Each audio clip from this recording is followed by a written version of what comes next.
Hello students, for today's lesson we are going to be going over the Google Slides about the basics of Shakespeare and Iambic Pentameter. Alright, so let's go over just a little bit of general information about William Shakespeare. He was baptized the 26th of April in 1564 and he died the 23rd of April 1616. Now, as far as his birth and baptism date, we aren't entirely sure, but that's when scholars suggest that he was born. William Shakespeare was an English playwright, poet, and actor, widely regarded as the greatest writer in the English language and the world's greatest dramatist. He is often called England's national poet and the Bard of Avon, or simply the Bard, meaning poet. His extant works, including collaborations, consist of some 39 plays, 154 sonnets, 3 long narrative poems, and a few other verses, some of uncertain authorship. His plays have been translated into every major living language and are performed more often than those of any other playwright. His plays also often continue to be studied and reinterpreted. Alright, so let's talk about his young years.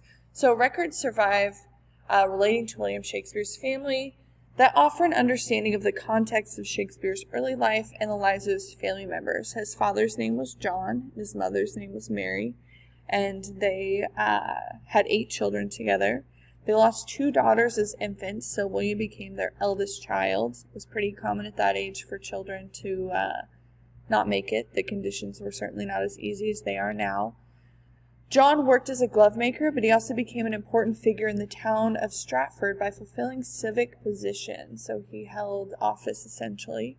His elevated status meant that he was even more likely to have sent his children, including William, to local grammar school. It was not super common at that time for children to go to school.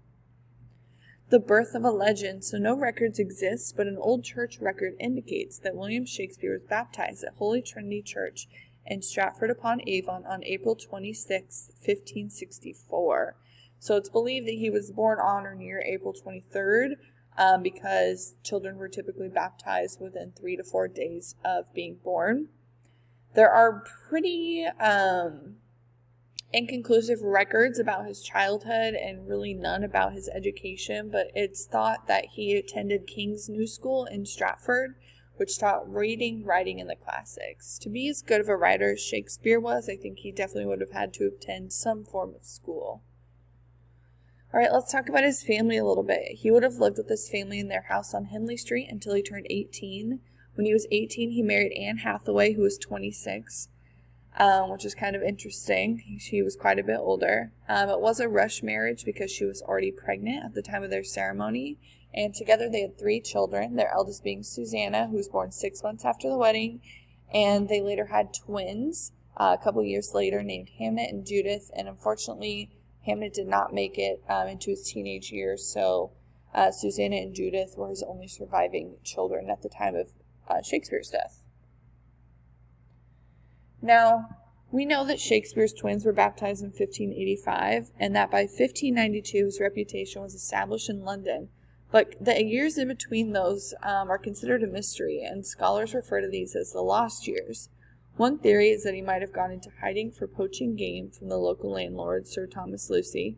Another possibility is that he might have been working as an assistant schoolmaster in Lancashire. During his time in London, Shakespeare's first printed works were published, so he actually was published during his lifetime, and these were 2 long poems. Shakespeare also became a founding member of the Lord Chamberlain's Men, which was a company of actors, and Shakespeare was the company's regular dramatist, producing on average 2 plays a year for almost 20 years. He remained with the company for the rest of his career. During the time it evolved into the King's Men under the patronage of King James I. During this time in the company, Shakespeare wrote many of his most famous tragedies, such as King Lear and Macbeth, as well as great romances like The Winter's Tale and The Tempest. Although his plays, altogether his works include 38 plays, 2 narrative poems, 154 sonnets, and a variety of other poems. There's no original manuscripts of his plays known to exist, meaning anything in his actual handwriting, but it's thanks to a group of actors from Shakespeare's company that we have about half of the plays at all. So they collected them for publication after Shakespeare died, and they preserved these plays, and they brought them together in what is known as the first Folio. Folio is referring to the size of the paper used, and this contained 36 of his plays, but none of his poetry. His legacy is rich and diverse as his work, and his plays have spawned countless adaptations across multiple genres and cultures.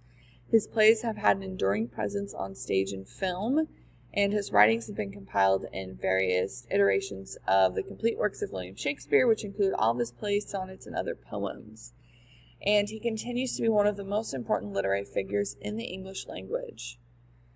His success in the London theaters made him considerably wealthy, and by 1597 he was able to purchase New Place, which is the largest house in the borough of Stratford-upon-Avon, which is his hometown.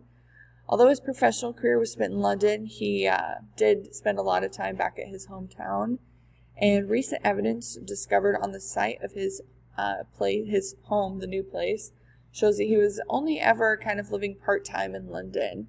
It suggested that he spent more time in Stratford-upon-Avon than he did in London, which is kind of interesting to note. So let's talk about his death. So on his father's death in 1601, Shakespeare inherited the old family's home in Henley Street, part of which was then leased to tenants. So this includes a lot of acres. And unfortunately, Shakespeare died in Stratford-upon-Avon on the 23rd of April, 1616, at the age of 52. And he is still buried in the sanctuary of the parish church. This quote down here is one of my favorite lines from a Shakespeare play. And it says, "All the world's a stage, and all the men and women merely players. They all have their exits and their entrances, and one man in his lifetime plays many parts." That's from his play As You Like It, and that's just always been one of my favorite lines from Shakespeare. A little bit more on his death. Tradition holds that he died on his 52nd birthday, but some scholars believe that's a myth. Church records show that he was kind of buried on April 25th, 1616, so his death date could have been different. The exact cause of his death is unknown, but people believe he died following an illness. He did die quite young by our standards, but by their standards, that would have been probably more of an average death age. In his will, Shakespeare left the bulk of his possessions to his eldest daughter, Susanna, and though entitled to a third of his estate, little seems to have gone to his wife, Anne, whom he bequeathed his second best bed, and this has drawn speculation that she had fallen out of favor or that the couple was not close. So just kind of an interesting note about his death. Alright, so let's briefly talk about Iambic Pentameter, which is one of the ways that Shakespeare writes. So it's a type of metric line used in traditional English poetry and verse drama. The term describes the rhythm or meter established by the words in that line. Rhythm is measured in small groups of syllables called feet. So iambic refers to the type of foot used, here the iamb, which in English indicates an unstressed syllable followed by a stressed syllable, as in above. Pentameter indicates the line of 5 feet. So iambic pentameter is the most common meter in English poetry. It is used in the major English poetic forms, including blank verse, the heroic couplet, and some of the traditionally rhymed stanza forms. It is used both in early forms of English poetry and in later forms. William Shakespeare famously used iambic pentameter in his plays and sonnets. Now I am going to post this video to Google Classroom, and I would appreciate it if you watched it. I think it'll give you a really great insight to iambic pentameter. As always, let me know if you have any questions, and have a wonderful day.